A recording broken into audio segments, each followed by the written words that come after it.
Welcome. Thank you for participating in our Autonomous Ground Vehicle webinar. My name is Wasim Naqvi. I currently serve as the chair of the New England chapter of the AUVSI and as Director of Technology for Raytheon's Unmanned Systems business. The COVID-19 pandemic has caused us to move from in-person meetings to this, our first inaugural virtual meeting. And so far, just listening to the pings, so far we can see the registrations for this event have been from all over the world. So this becomes the positive aspect of this pandemic cloud. Today, we're privileged to hear from Dr. Alex Wong, Chief Scientist at Darwin AI, who will discuss development, scalability, and transparency challenges associated with deep learning AI systems for autonomous vehicles, and then importantly, how to overcome them. I would like to thank our sponsors, especially the Canadian Consulate in Boston, for making this event possible. I would like to thank our chapter sponsors, the Boston Consultant Group, who've been a loyal sponsor for us for many years, Prince Lobel, WPI, and Northeastern University. I'd like to thank the webinar planning committee. We have Frank Cerner, who also serves as the treasurer, Lynn Oliver, who serves as the vice president, but also today will serve as the moderator for today's discussion. Craig Sanders and Erin Donahue. Without them, we could not put on this event. Speaking of Erin, it's my great pleasure to introduce my good friend Erin Donahue from the Consulate General of Canada in Boston to say a few words and to introduce today's speaker. Okay. Thanks, Wasim. And on behalf of the Consulate General here in Boston, we appreciate all of you joining us here today. Our office here at the Canadian Consulate is part of the Canadian Trade Commissioner Service, which is located in embassies and consulates throughout the world. Our job is to make connections. We work with Canadian companies to connect them to partners and buyers and investors around the world. At the same time, we work with US companies that are interested in learning more about Canadian capabilities and expanding their footprint into Canada. So I'm very excited today to have an opportunity to talk to a little bit about the exciting technology that's being developed in AI and autonomous vehicles in Canada. With over 800 AI companies and some of the world's brightest minds in the field, Canada is home to a thriving AI industry. As a result, global companies are choosing to locate in AI hubs across the country, from Montreal to Vancouver to Toronto to Waterloo. For those of you who don't know, the Toronto-Waterloo corridor is actually the second largest tech corridor in North America. Personally, I see a lot of synergies between the work that's being done in AI and robotics in Greater Boston and the work that's being done in Waterloo.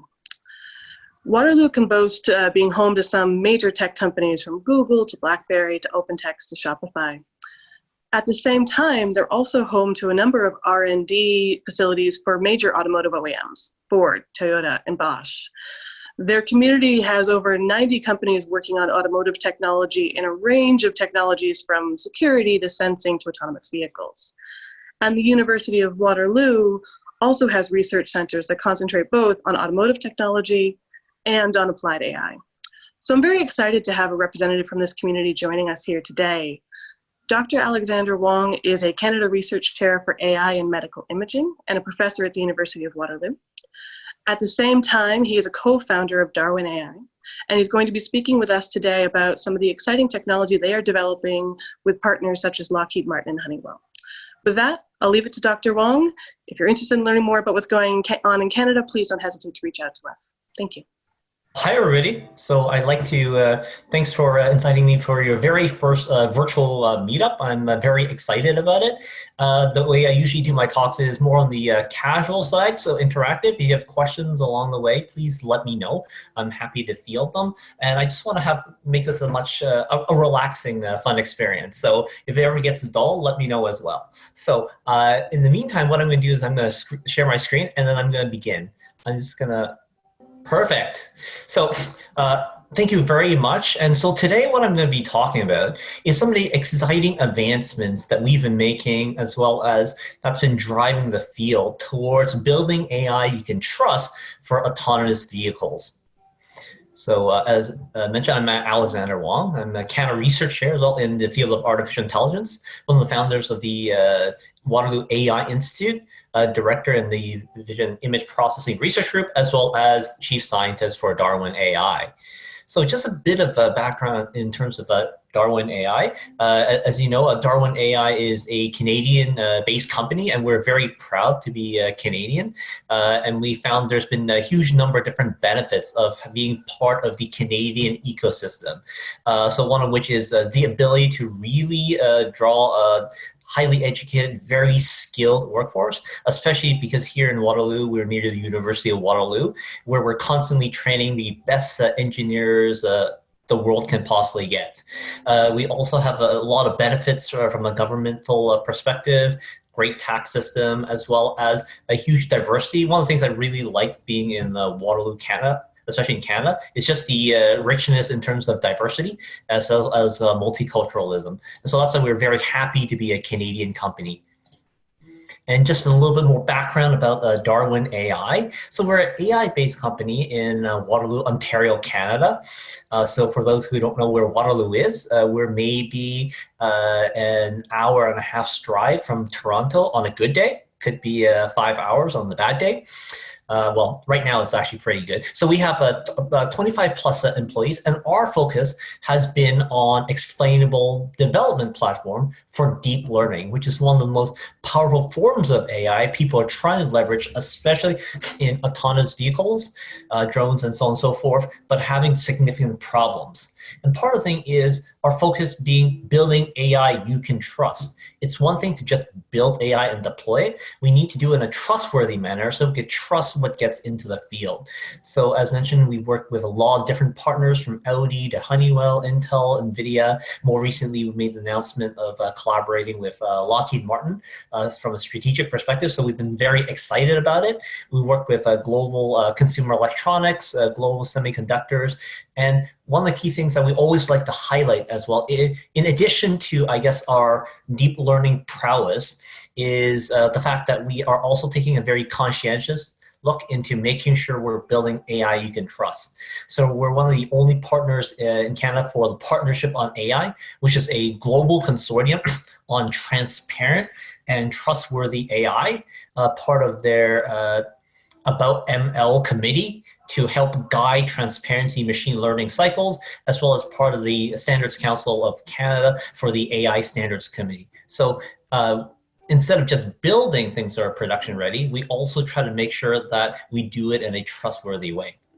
So now that I've kind of gotten some of the background out of the way, let's get to the fun part. So one of the key things that you see in the news, I guess over the last decade, has been essentially right now being coined as the golden age of deep learning for autonomy.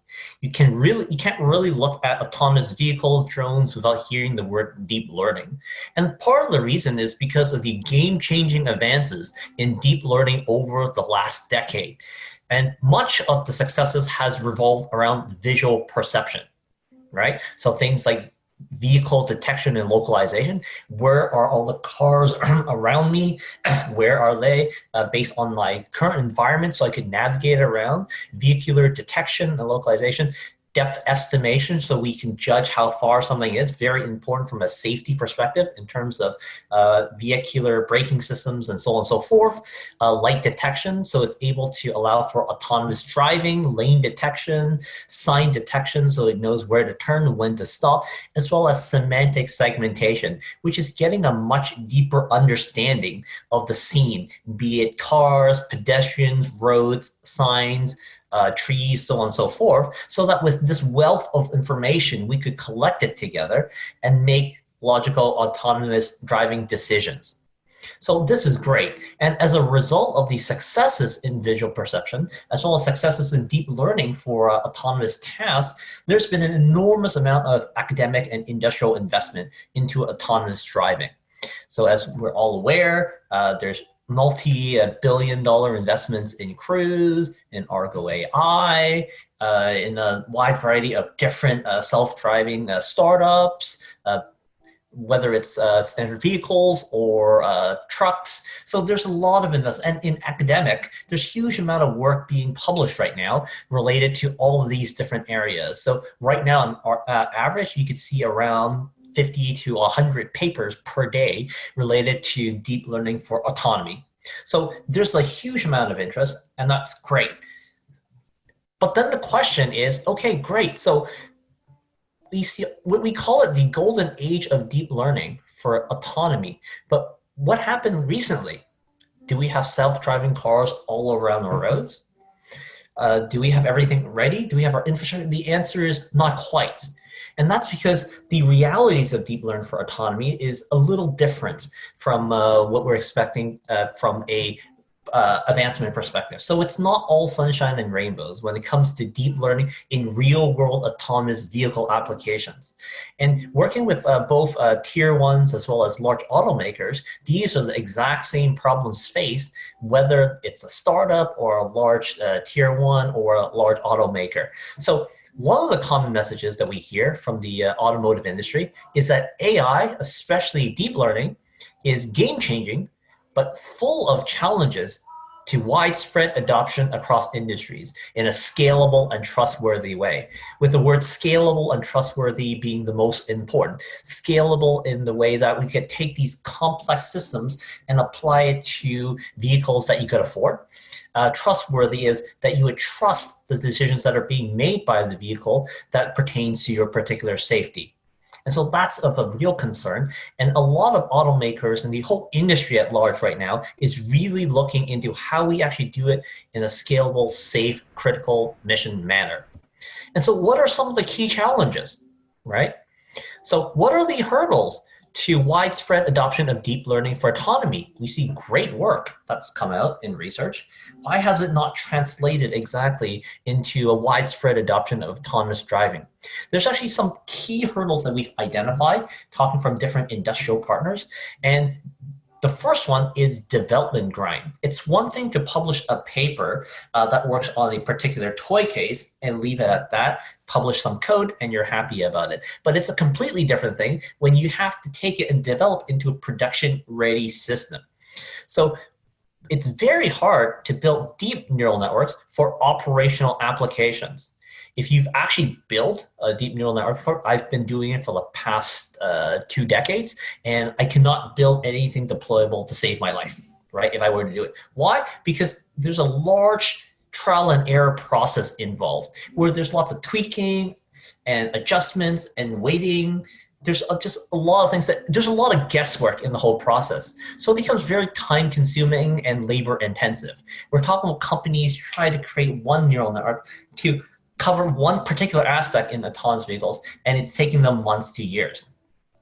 And that's because not knowing and making a lot of guesses, educated guesses, but still guesses nonetheless, makes it a very challenging task. The other key thing is that the tools right now for deep learning development are very primitive. We're talking about command line circa 1980. So literally, you compile it, you hope it compiles, it might give you an error, and you kind of cryptically figure out what the error is, and you keep going. So that's not a really good way to develop, especially given all the advancements in modern software development. Not only that, it requires expert knowledge that very few people have. There's been a number of recent studies that have been conducted where they found that in the entire world, there's maybe around 20,000 individuals who might have the expertise to work on something like this. And of that, maybe around 10,000 who could really lead a project. And so if you think of it from a worldwide, a global perspective, that's very few people who are even capable of doing this. And so finally, we have a very long design cycle and development cycles because not only do we have to build it, we need to build in a way that meets our key performance indicators. Things like accuracy, sensitivity, precision, recall, latency. Latency is a very important aspect of autonomous vehicles for mission critical systems. Size and hardware. We can't really just build supercomputers in the back of a trunk. So these are all the types of things that people are struggling to resolve to enable widespread adoption of deep learning for autonomy. So very few people who can do it. It takes them a very long time, and there's a lot of guesswork involved. and you need to meet all the requirements for you to be able to deploy. The second one that I'm going to talk about is the notion of scalability. So now suppose you've miraculously dealt with development grind. Now you have a scalability issue where it's incredibly hard to scale for real world practical deployment. Part of the problem here is with deep learning, traditionally, it's a very hot computational and memory complex process requiring very expensive supercomputers. So how do you actually get it to run at a reasonable speed, if at all, on low-cost, low-power embedded devices that is more commonly found in autonomous vehicles and autonomous systems? And not only that, with an autonomous vehicle, you're not just running one neural network to do one task, you're running many of them together for different tasks in parallel. So examples is you would have the neural network for sign detection, lane detection, people detection, semantic segmentation, the list goes on. So you're not just running one of them on a low cost, low power embedded device, you're running many of them. And the other key aspect that's important, why we want to do it in an embedded manner, is not just for speed and memory, but also for privacy. With a lot of vehicular systems, what you want to do is make sure you process things locally instead of sending them to the cloud, because this allows you to have a very safe environment directly in your vehicle. And it's also very important because imagine you were in a self-driving car and it's tethered to your 5G or your 4G, and suddenly you're in a tunnel and you lose connection. Your car will say, please take over. It's not really the ideal situation. So scalability is a very big problem that we need to tackle. And last but not least is the notion of transparency, which is one of the biggest hurdles right now in the autonomous vehicle space, which is suppose I managed to build it and I could actually deploy it. It's incredibly hard to know how and why it makes decisions or predictions. That's what we call the black box effect. And as a result, it's incredibly hard to know if it runs reliably and dependently for different scenarios. And it's also very hard to identify biases and errors, both from a human perspective as well as from a model perspective. So the too long didn't read version of what I've just talked about are it's hard to build. Even if you could build it, you cannot run it. Even if you can run it, you cannot explain it. And these three triple threat of barriers makes it very difficult to build AI you can trust for autonomy. So given all these problems, one could say, well, let's give up. It's not going to work. Well, we don't take that kind of mentality. What we try to do is, how do we actually resolve these three key challenges to enable AI you can trust? And so what we take is what we call a human-machine collaborative design and understanding, where the underlying idea, this may sound trivial, but it actually took a lot of thought to get to this, is can we combine human experience and expertise through human-driven design guidance with machine-driven design exploration and understanding? So what we're trying to do is, instead of relying on the machine to build everything, or relying on a person to hand-tune everything, can machine and a human work together in synergy to accelerate the development process and to ensure that it's done in a scalable and trustworthy manner? And there's a huge amount of benefits to this approach. So even outside the ones I list, as a human, I always like to be involved, right? So, and having the human intuition becomes very key to most of our design tasks. But there are a lot of things that are very meticulous and time-consuming and require a significant amount of details that humans cannot do. That's where the machine comes in. So the benefit is that we get greatly accelerated, scalable development beyond what the humans and AI can do independently. And last but not least, it enables greater transparency into model design and performance for more trustworthy deep learning development and regulatory compliance. The ability to explain decisions being made by a machine, by an AI model, is critical for us to build this level of trust and to enable for regulatory compliance. So how do we do this? We do this through what we call explainable design automation, which is based on the radical idea that we work with explainable AI as an agent to design highly efficient, highly accurate, and highly dependable deep neural networks based on human-driven design and requirements. So we treat AI as a collaborator to help us build better AI. We are good at designing requirements. We know that it needs to work with a certain % of accuracy. We need to be reliable in these particular scenarios. We need it to run on certain hardware. These are things that machine has no idea. But once we provide that to the machine, the AI, it can then learn from it and produce results that meet those requirements and beyond. And so the underlying premise is that we have an explainable AI called an Inquisitor that learns from the needs and prototypes of a human and explains to a generator that designs multiple solutions with different trade-offs. And when you have the different trade-offs being built by AI, you as a human can pick and choose what's most appropriate for your particular task. And you can then iterate with AI in a collaborative fashion to build customized solutions tailored for the task at hand. And so through this human-machine collaborative design approach, through explainable design automation, we're able to greatly improve state-of-the-art performance despite being significantly smaller, faster, and more dependable. And so from a traditional design development perspective, what we usually do is here we define the operational targets, right? Accuracy, speed, hardware, so on and so forth. Then we prepare some kind of database because with deep learning, machine learning, at the end of the day, you need to train or teach neural networks how to behave, how to recognize lanes, how to recognize cars, how to make turning decisions, so on and so forth. Then you create a model. Then you train that model, then you do performance validation on it, and then you're ready to deploy. But it's not quite straightforward because here we have a very manual and iterative process where at any time you might have to go back to square one. So I might have prepared a model and I train it and I validate it and I find it doesn't meet my performance requirements. Now back to creation. Or I found, oh, my data is not sufficient. I need to go back. So this is a very expensive process. So what we've aimed to do is replace it with an explainable design automation process where you still define your operational requirements, targets as a person.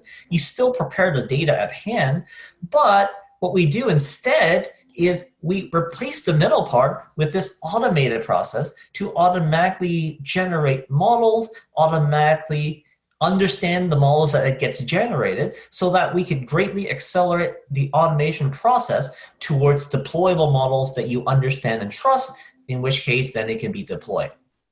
And so how is this done? So we actually treat this as a two-phase process. So the very first phase in the explainable design automation is what we call principal network design prototyping, which as a person you do. So what we do here is you create a rough scaffolding or prototype of what you want, right? And that encompasses, I want to detect cars. I want to detect lanes. I want to detect pedestrians, so on and so forth. So you have a rough prototyping, but it's not to the point where you can deploy and meet your requirements. So once we've done that, what we do is go into a machine-driven design exploration phase where we take our design prototype, we take the data and the task at hand, as well as the operational targets and requirements, and then we pass it into the machine and then allow it to design and explore better systems. And in doing so, it's able to develop unique machine design networks tailored around human requirements and tasks at hand. That's the most important. The machine designs the final tailored deep learning model, but it's the human that guided it towards that. And not only that, because it's a learning process through the machine, the discovery insights leveraged in the machine-driven design exploration can be surfaced for greater transparency and trust and regulatory compliance. So here on the right, you'll see 3 different deep learning models. All 3 have been generated by the machine that all meet your requirements, but with different structures so that you can have a fundamental trade-off between performance and efficiency. And this is something a person simply cannot do given the constrained amount of time, but the person has led and guided this particular process. And so what we've done, at least at Darwin AI, is we've taken this Explainable Design Automation concept and turned it into a tangible integrated development platform driven by explainability. So you have a clear understanding into every single deep learning model that gets generated, the entire architecture, how they're interconnected, as well as the performance trade-offs between different models that gets created. And so we've had a lot of successes with this. And the key thing this also enables is what we call design-driven explainability, which I always consider as one of the, I guess, fun parts of this, is being really able to understand and open the black box of deep learning to see what's going on. Usually when you have deep learning, you put information in and it makes a prediction and a decision. Because of the complexity of deep learning, similar to the human brain, there's so many little nuances here and there that it's very difficult to get a good sense as to how it makes a decision. So what we've done by taking this approach is we have a design-driven explainability that helps us understand how deep neural networks make specific decisions. And it allows us to understand how dependable a network is. We're essentially using AI to audit AI. And by understanding the biases and errors, we can take actionable steps towards improving the model and making sure that it meets our safety requirements. Very important for regulatory compliance. And the underlying idea behind design-driven explainability is, can we leverage explainable AI that we use to design in an automated fashion to understand the critical factors and the decisions being made by design models? And so how can we make it tangible? What does this mean? It sounds cool on paper, but what is explainable and how can we leverage it?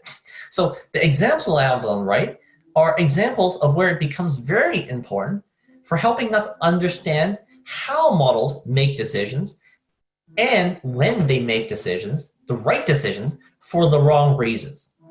So on the left, you'll see a steering wheel and essentially a post in red. So what does that mean? So what we did was work with a partner who was in the self-driving space. And what they did was they learned a neural network that steers the steering wheel, right? Based on the visual scene, right?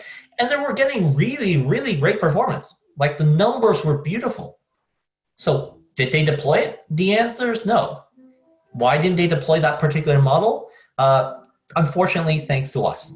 So what we did was we used explainable AI to audit that particular model, and the results were quite surprising to the point where no matter how high the accuracy is, this is a model that cannot be deployed. So what we did was use explainable AI, and we helped them discover that it was doing a great job in driving the car and steering the steering wheel by ignoring the road, ignoring the lanes, ignoring all street signs. Well, then you're thinking, what does it actually do to drive? It focuses on things that it does not want to collide with, and it steers away from it. So on paper, it sounds good, but imagine somebody try to sell you a car and they tell you the reason why it's driving properly is because it wants to avoid playing bumper cars with other things. So obviously here's a solution that sounds good on paper but cannot be deployed for regulatory compliance, and just hearing about it is quite scary. On the right is an example of another partner that we worked with where they were interested in detecting garbage cans for their particular purposes. So that's not important why, but the most important thing is they also built a model that was very high in performance. It detected all the garbage cans. But again, when we helped them run through it, audit through it using our explainability, again, this was another model that they had to throw out the door. And the reason for it was that we identified the key critical factor that the model was really good at detecting garbage cans was not the garbage cans themselves, but it was identifying animal faces. What they went back was looked at the data and realized that in most cases, beside the garbage can or on top of the garbage can are rats, dogs, cats, possums, and so on and so forth. So it had no idea. It never actually learned how to recognize the garbage can. It learned to recognize animals and use that to infer there's a garbage can there. So these are all situations where it's making the right decision, but for all the wrong reasons, and makes it difficult to deploy. And our ability to uncover and discover these for the different clients and industrial partners has helped them build models that are making decisions for the right reasons. And so how do we actually do this? So this sounds cool and all, but do explanations actually reflect decisions being made by deep neural networks? So when you ask the explainability, okay, this deep learning model made that decision. Tell me why. Is it actually true? So what we did was we actually put it to the test. So what we did was somewhat of a psychological study. So we did a psychology test on a neural network, which we thought was quite exciting. So here is an example of an iPod. And so I asked the explainable AI, okay, great. Why is it an iPod? What are you looking at that makes it an iPod? And for you as a person, you would say, oh, there's an Apple logo on it. It says iPod. That's what I rely on. And in this case, the explainable AI actually, in fact, did identify those. Then how do we know that this is how it makes decisions? What we did was then take that away. We took what they said was important away from the scene, and then we asked the model again, given the absence of this, are you still going to make the decision? And in this particular case, the deep learning model said, no, I wouldn't say it's iPod. I would say in this case, I think it's a sweatshirt, right? And so because it changed the decision based on a critical factor that was identified by explainable AI, we know that it is actually relying on these critical factors to make decisions. If it was a situation where it would have decided that it was an iPod anyways, then clearly what we said was important from an explanation wouldn't be actually useful. So this has actually really allowed us to have deeper understanding of neural networks. In another case that we did, this is actually quite an example, what we did was we inject what we call an adversarial attack on the image. And that's something that has come up a lot in the autonomous driving space, where people are figuring out ways to make it more robust. What we did was we injected, so if you look at the middle image, we injected this patch, which we call an adversarial patch, and we asked it, okay, great. Did you make a decision? And are you making that decision based on that area? And so if it does make a decision, then we know that it is being influenced by this particular attack. And so this is very important for us to figure out whether or not only whether it's making the right decisions, but it's prone to attacks to fool it into making other types of decisions. And so what we've done is we've manifested this into an explainable AI tool set that we've made available to accelerate identification of error scenarios and critical factors that are driving these errors. And so, again, a lot of people think of the errors being just models, but that's actually not true. The errors can not only just come from models, it can also come from humans. So these are three scenarios that using explainable AI, it was able to identify within a scene from an autonomous vehicle. On the left, what you see is what we call ambiguity. So this is a situation that we were able to identify using explainable AI that showed that the person, the human annotator who annotated in the first place, thinks it's a pedestrian. But the deep learning model thinks it's a cyclist. And technically, they're both correct, because this is a cyclist who got off her bike and decided to walk her bike like a pedestrian. So these are kind of ambiguities that we want to identify, and that's what explainability allows for. The next one is clearly a model error, but it's one that's understandable and teaches us what we need to do to improve it. So here we have a pedestrian who was annotated as pedestrian by the human, but was considered as a cyclist by the model, because if you take a look at the right side of the person, there's a bicycle that the person is overlapping. So together, the model thinks I have a person who is overlapping a bicycle, therefore I have a cyclist. And this was identified and something that can be rectified by showing it more cases like this. And then, well, we're used to blaming the model. What about humans who actually annotated the data, they're equally to blame. So if you take a look at the right, you see human error. Here, these are all of the pedestrians that the model was able to identify, but the human was sloppy and did not annotate any of them. And so garbage in, garbage out. If you teach a model that those are not people, it won't recognize them. And so with explainability, we're able to surface out all these error scenarios so we have good ways on fixing them and also confirming for regulatory compliance. And beyond this, what we also want to do is identify biases. The notion of bias in AI has been floating around for quite some time and has actually really surfaced in recent years, especially in the situations where we were finding deep learning systems being biased toward different demographics. And so with explainable AI, what we did was we took a deeper dive and we looked at, great, what if we use AI to audit data sets to look for biases? So we audited one of the most famous data sets called ImageNet, and we found things that were not shocking, but ideally should not be there. So it found that people over 60 accounts for 1.71%. So very few people over the age of 60. And so imagine training a neural network for a self-driving car where it has really haven't seen a senior citizen before. 31% are females, mostly men between the age of 15 and 29. And what was fascinating for us, what we found, was that males were largely associated with sports and firearms, and females were largely associated with clothes and dogs, right? So the inherent biases that we bake into our society sometimes lurks into the data set, which gets learned by the model. So a very interesting thing that I always like to bring out was the number one thing that men are associated with is barracuda. And so we thought that was very fascinating. We took a deeper dive and we found that men love going on fishing trips and holding up their fish and taking pictures of it. And that's how it crept into the data set. So these are important things for us to identify. So now what I'm going to do is, great, I've talked about how you can actually use a human-machine collaborative design approach to improving, accelerating, scalable, and trustworthy autonomous driving. Let's actually go through some case studies to show how we did it. So in a collaboration with Audi, what we did was we helped them develop ML models, machine learning, deep learning models for autonomous driving.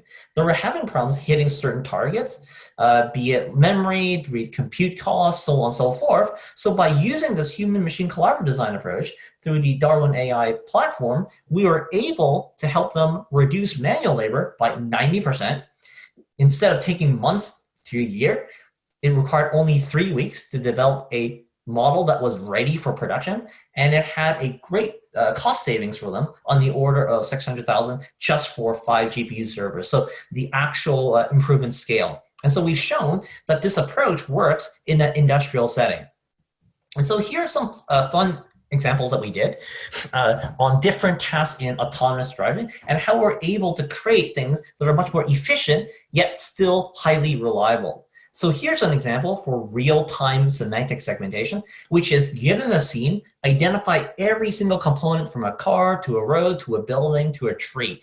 And we were able to achieve close to state-of-the-art performance, but we were able to get it running at 38.5 frames per second, requiring only 16.7 megabytes of memory, running on an NVIDIA Jetson AGX Xavier, which is an embedded processor.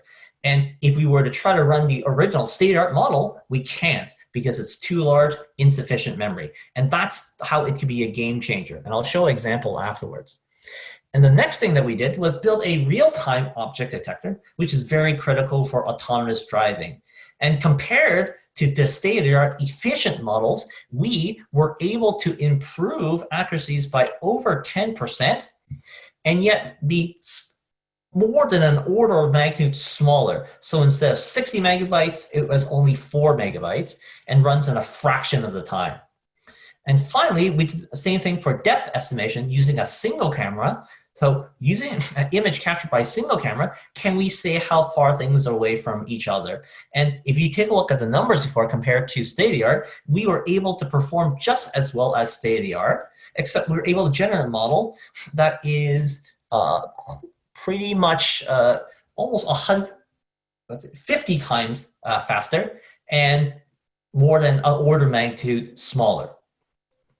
And here's an example of a neural network that's very complex that was not generated by us, but generated using the machine-driven design exploration. So we can build very complex systems in a small fraction of the time by leveraging this human-machine collaborative approach. And so what I'm going to do right now is I'll stop sharing my screen, and I'm just going to show you some quick examples. I always like to show examples because it's more fun. And so let me know if you can actually see it. Perfect. So you can see my screen, right? Give me a thumbs up. Okay, good, perfect. So here's an example. So on the left is that state-of-the-art semantic segmentation neural network that's analyzing video from a self-driving car. And on the right is what we were able to create and generate.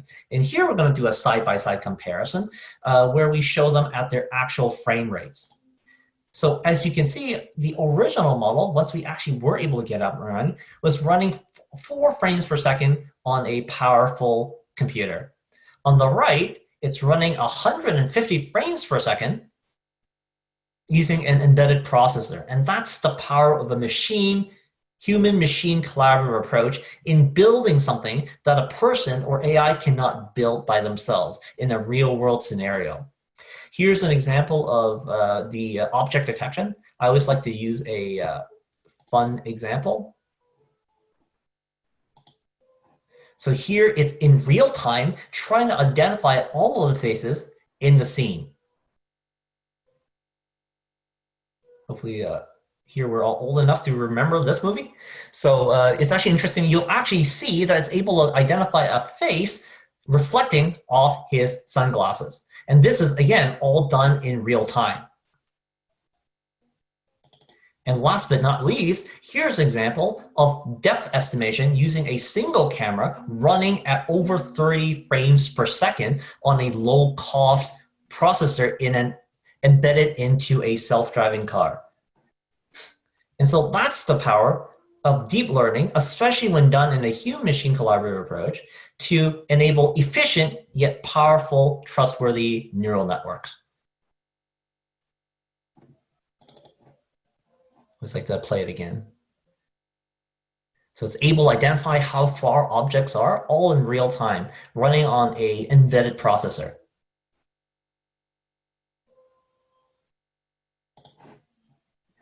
So I'm gonna stop sharing. I'm just gonna share my screen really quickly.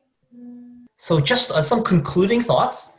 So we've seen great advancement and promise of deep learning for enabling autonomies, which is great. But the problem is that there are such great challenges in terms of development grind, scalability, and transparency that has been really hindering production-ready, trustworthy, deep learning for autonomy. And in my opinion, many of these challenges can be tackled using a human-machine collaborative design and understanding approach. So for me, it's only when you combine humans in the loop and AI together that you get AI you can trust. So thank you very much for listening to my talk. More information can be found at here. And if you want to contact me, I'm always open for collaborations. You can reach me by email there. Thank you very much.